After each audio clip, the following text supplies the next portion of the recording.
Alright, we're doing this exercise for the elbows, the wrists, and the muscles of the forearm, trying to get them stronger and more resilient. I'm going to call these hammer turnovers because I've seen Coach Stephen Sahyoun doing this with a sledgehammer on Instagram, and I like the creative ways that he finds to do exercises. Now, I don't have a sledgehammer, and there wasn't one at the gym, but you can pretty much use anything that's heavier at one end than the other, or you can just take something that's evenly weighted at both ends and hold it in an offset position. You can do this with your arm on a bench or a table surface to stop your arm from dropping and just focus on the wrist rotation, or you can do it standing while trying to maintain roughly a 90-degree angle at your elbow. How much range of motion you choose to do in this exercise is really up to you. Aiming for 180 degrees or thereabouts is a good rule of thumb, but how far beyond 180 degrees you go is really up to you. Your wrist is only meant to rotate so far, so don't try to go as far as you possibly can. Be cautious with it, especially if you're using a heavy weight or if you haven't done this before.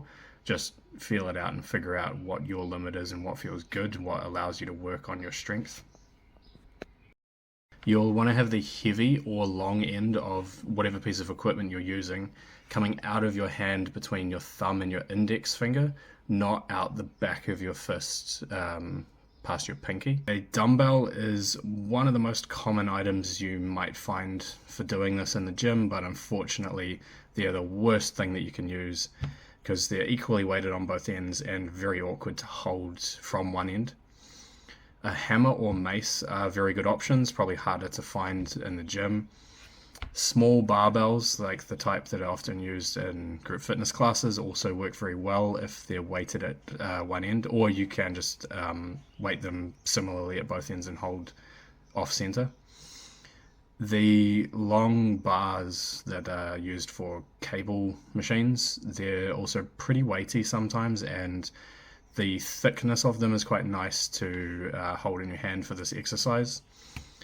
And finally, a wooden stick, like a broom handle, is also another option you could use for this. It's a little bit light, but the thing with a wooden stick is as you accelerate it, it picks up a lot of momentum. So you feel it a lot at the end range when you're slowing it down again.